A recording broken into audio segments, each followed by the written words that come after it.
Hello everyone, welcome to my channel. I hope everyone is having a wonderful day. Before starting the video, please go ahead and hit the subscribe button and give this video a like up. Young and the Restless sees a killer on the loose running around the maze in France with one person dead and other power players at risk, according to the head writer.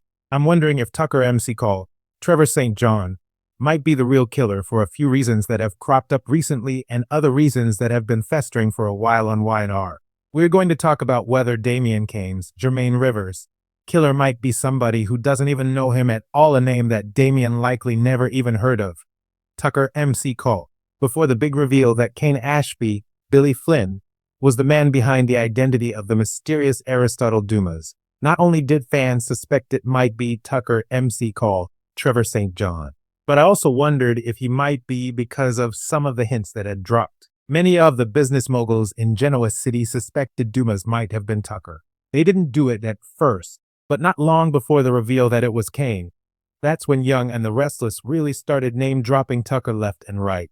Just as the few people who said Tucker's name included Victor Newman, Eric Bredin, Jack Abbott, Peter Bergman, and Chelsea Lawson Newman, Melissa Claire Egan, among others, Victor confirmed that Tucker couldn't be Dumas because Ashley Abbott's Eileen Davidson ex was locked up in prison in India.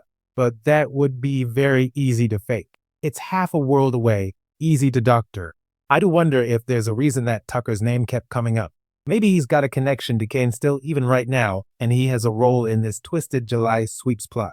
First off, Tucker and Kane are both business tycoons, so their connection might be business related. They both have personal ties that include Jill Abbott, Jess Walton, and the Chancellors, and also the Winters family, among others. There might be an even darker secret connection between Tucker and Kane that's yet to be revealed. There are a few red flags that have me wondering if Tucker is the unidentified killer. First of all, Tucker's got reason to target Kane.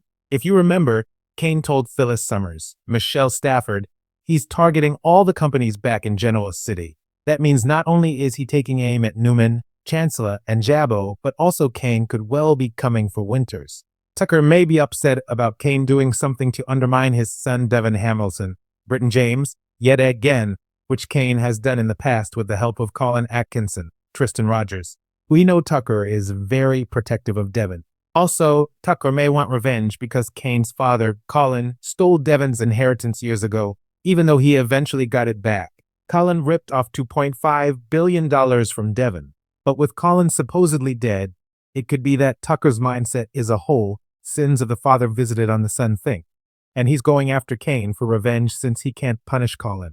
Second, Tucker might be taking advantage of the party to target people from Genoa City that he has a grudge against this week. Kane tells Billy Abbott, Jason Thompson, that he invited Jill to the party, but she couldn't come. So Tucker could still be in touch with Jill, and she mentioned the party. Or Tucker may be spying on Jill and found out about the party in France that way because he skulks around, spies, and does secretive things. Tucker might have found out about it and thought, cool, I'm going to creep in and punish some people I have a grudge against. And Kane can take the blame because screw him. So it could be Tucker saw a chance for crimes of opportunity. Again, just because Victor said Tucker's in prison in India doesn't mean that is accurate. It seems unlikely to me. More likely, Tucker will be at an ashram in India aligning his chakras or something like that. Or maybe Tucker's in France doing people dirty for fun because he's got grudges against a lot of the people there. Maybe poor Damian was just in the wrong place at the wrong time and was collateral damage. Tucker despises Audra Charles, Zuleika Silver, among many of the people there. So he's also got attitude against the Abbotts for Ashley hurting him. Tucker and Victor are old foes. But as for murdering somebody, Tucker is more of a lover than a fighter. Tucker as a character is somebody that the head writer Chuck Pratt can use as a scapegoat since they wrote him off the show and he had been gone for years, even before they brought him back with a recast. So maybe Tucker came to Kane's party intending really just to terrorize people, but was only out to kill Kane. And then Damian got in the way. I'm assuming Tucker is still salty over Audra stealing Glissade from him, and she was really cruel to Tucker towards the end of their relationship/situationship. Not that he didn't deserve it. There's also a chance that Tucker is conspiring with Kane, not plotting murder together. But maybe they partnered up for some nefarious business deal. Tucker could have been plotting to help Kane take over Jabbo, Chancellor, and Newman since those are past targets of Tucker as well. All but Winters because Tucker wants to get back into his son Devon's good graces eventually. Maybe Tucker and Kane plotted to stage an attempted murder meant to injure Kane or be a near miss. And the plan just went off the rails. Maybe he was going to throw the knife and it was supposed to miss, hit shrubbery. But Damien got in the way. When Carter was getting grilled by Chancellor, Connor Floyd, and Victor this week, Carter tells them that Kane saved him, pulled him out of poverty. He's worked for him for 2 years. Carter claims he owes Kane his life and would do anything for him but wouldn't murder anybody. However, Carter slips up while they're grilling him. Now it looks like he planted the dagger under Nick Newman's, Joshua Morrow, sink. Chance was talking to him about it, and Victor was there. Carter said, "I didn't put it under the sink, but he shouldn't have known where the dagger was found. That was a big whoopsie." I'm also wondering if Tucker is involved. Could Carter be another secret son of his or a minion hired by Tucker to embed with Dumas for some scheme? If so, Carter might be pretending loyalty to Kane while helping Tucker go after him.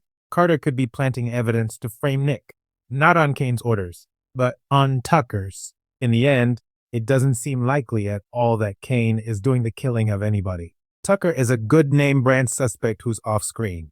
They don't even really have to have him back on or could have him back just for one episode. Conspiring against Kane also makes sense since Kane lied to Jill about being her son when he first came on the scene. Plus, he lied to Kay Chancellor, Gene Cooper, about being her grandson. If Kane had been the real deal when he first came to Genoa City telling lies, he actually would have been Tucker's nephew. So, there's lots of potential for family drama there on Young and The Restless. I'd hate the killer to be somebody lame, someone random like an extra or Carter who nobody cares about. All I know is Josh Griffith, head writer, literally said this was supposed to be an Agatha Christie level whodunit. But I think he's overestimating himself as a writer. We'll see when the killer is finally unmasked. Thanks for watching this video. Please subscribe to our YouTube channel and stay with us.